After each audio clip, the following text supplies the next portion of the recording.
Hey everyone, my name is Penny Zenker, and it's time to reset. This podcast goes beyond just navigating change. It's about new ways of thinking about how you can approach challenges, how you can shift your mindset when needed, create some space and grace for yourself so that you can rethink, recharge, and reprioritize when and where needed. Are you ready to unlock your full potential? Thank you for hitting play and sharing this next episode with me. It's time to reset.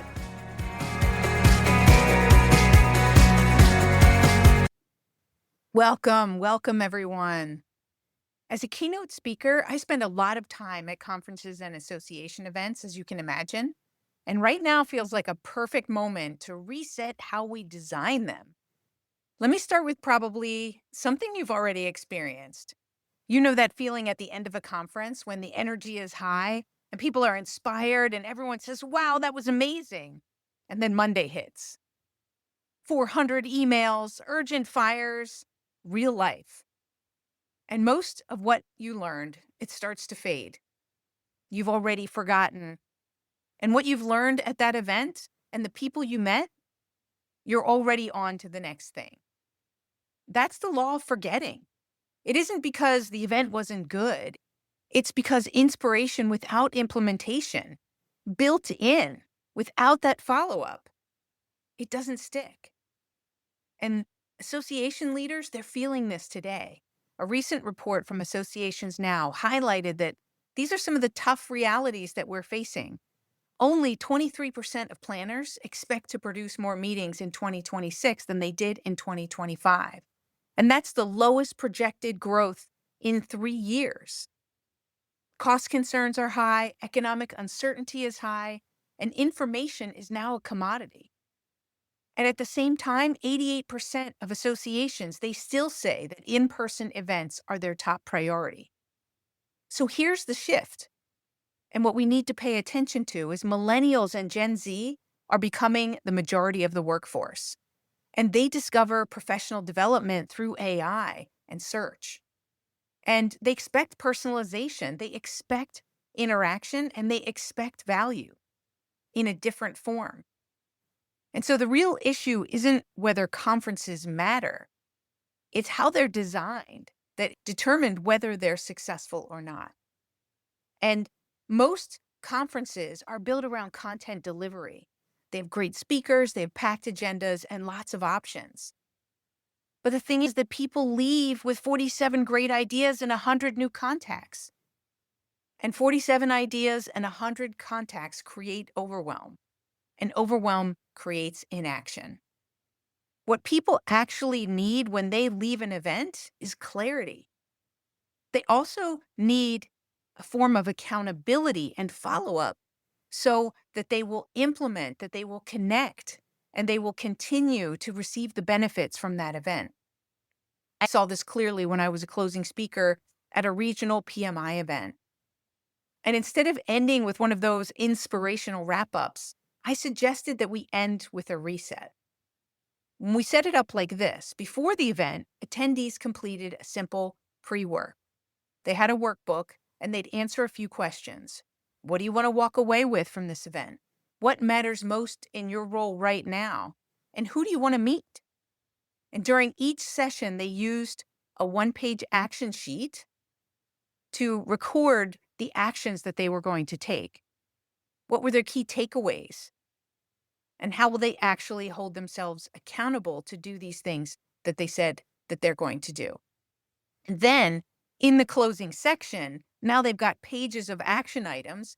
Now they could step back, bring it all together and look at the big picture from all of the sessions and where their business is right now and identify their top 3 priorities. Then I had them open their calendar and schedule time to reflect and work on these actions after the event. Schedule time to act. Identify the accountability. And so by providing an entire framework for the association to follow and for people to walk through, it would take them through, learn, evaluate, prioritize, schedule, and follow through. And the challenge is that most events, They stop at the learn, but the real impact lives in the follow through. And what we noticed was this was powerful for this group. People left with commitments, not just ideas, and they were excited about that and they had clarity.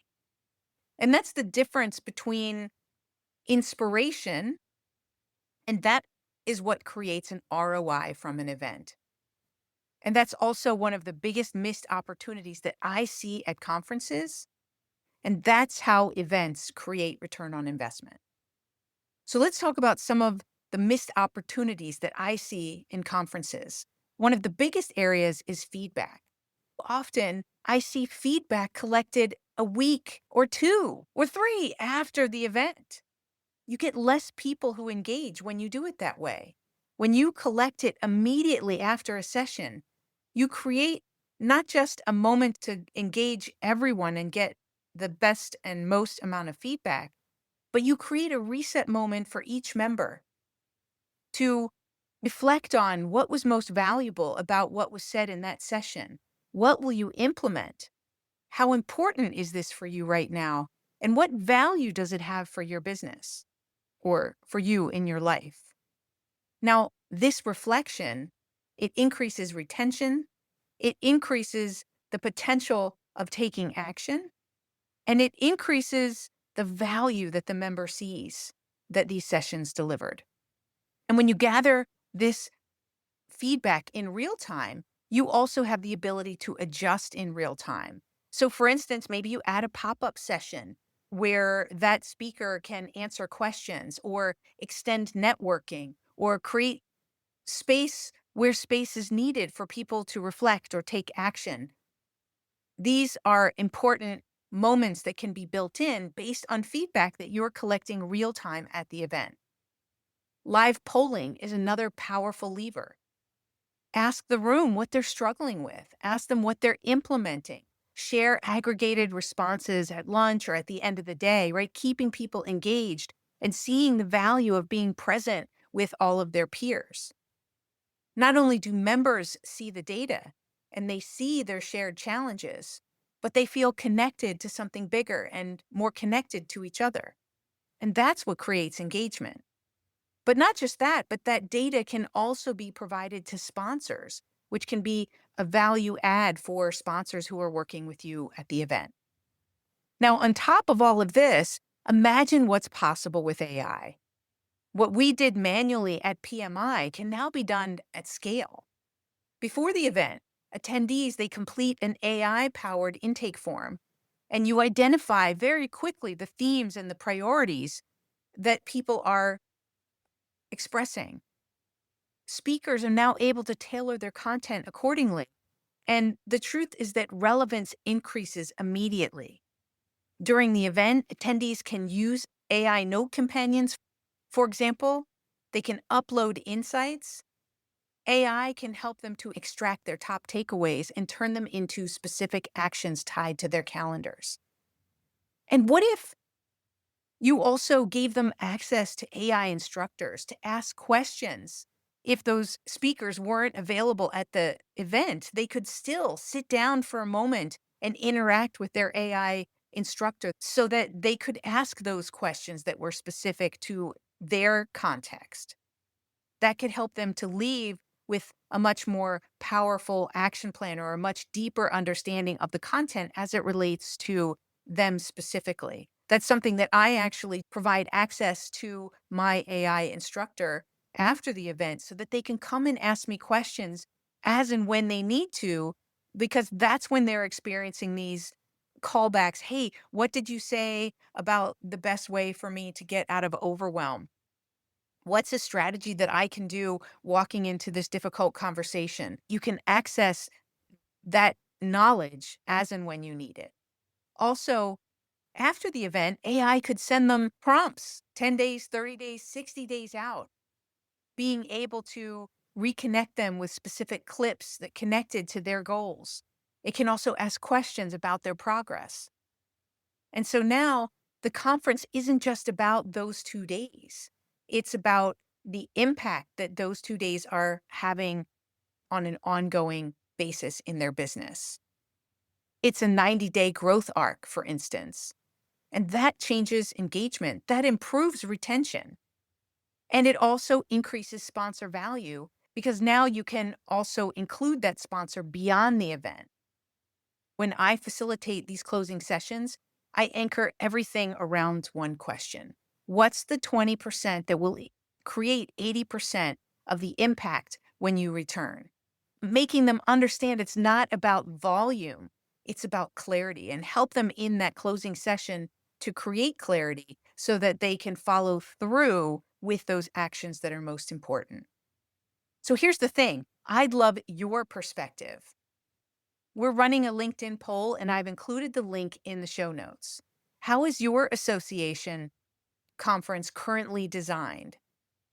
A, are you actively using on-site feedback to adapt real time? B, are you embedding action planning during the conference? C, are you using pre-work to surface priorities? E, are you providing on-site or post-event coaching or AI support? F, if it's none of the above, then you'd select this approach isn't on your radar. I'm really genuinely curious where you are. That human connection is the most important part of doing business, of building leadership, of growing ourselves professionally. And we want to do this in engagement with others. So we just have to design our events that meet the circumstances and relevance for what people are expecting today.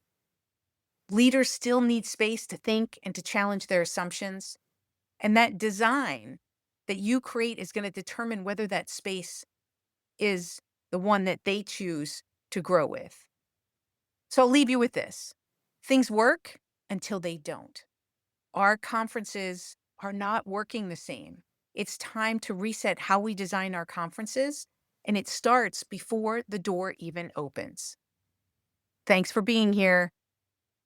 My name is Penny Zenker, and it's time to reset. I'll see you in the next episode. Hey, thank you for spending this time with me. It really means a lot. If you're feeling a little off, distracted, overwhelmed, stuck, or just out of sync, remember that's your signal to reset. And that's all it takes, just recognizing one reset moment at a time. So stay tuned for more tips, tools, tricks, stories, strategies, all here on Time to Reset. We'll see you in the next episode.